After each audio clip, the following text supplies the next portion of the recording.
చాలా సార్లండి మన ఆలోచన విధానాన్ని బట్టే మనం ప్రాబ్లం గురించి ఆలోచిస్తున్నామా, సొల్యూషన్ గురించి ఆలోచిస్తున్నామా అనేది డిపెండ్ అయి ఉంటుంది. అంటే for example shifting our thoughts from what if to even if.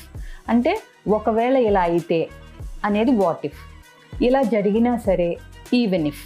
అంటే what if it happens like that అంటే మనం we're focusing on the problem. Even if it happens like that అని మనం అనుకుంటే we're trying to focus on the solutions. ఇది ఎందుకు important అంటే అండి, మనం దేని మీద ఫోకస్ చేస్తున్నాం అన్న దాన్ని బట్టి మన ఫీలింగ్స్ అండ్ ఎమోషన్స్ ఉంటాయి. సో మనం ప్రాబ్లం మీద ఫోకస్ చేసినప్పుడు ఆబ్వియస్గా మనకు ఆందోళన, బాధ, భయము ఇలాంటివి వస్తాయి. సొల్యూషన్ మీద ఫోకస్ చేసినప్పుడు మనకి ఐడియాస్, నెక్స్ట్ ఏం చెయ్యాలి అనే డిఫరెంట్ థాట్స్ అనేవి, ఫీలింగ్స్ అనేవి వస్తూ ఉంటాయి.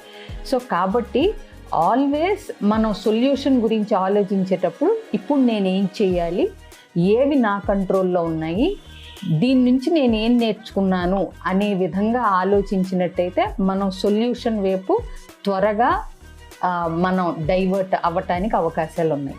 So always try to focus on even if, not on what if. Thank you.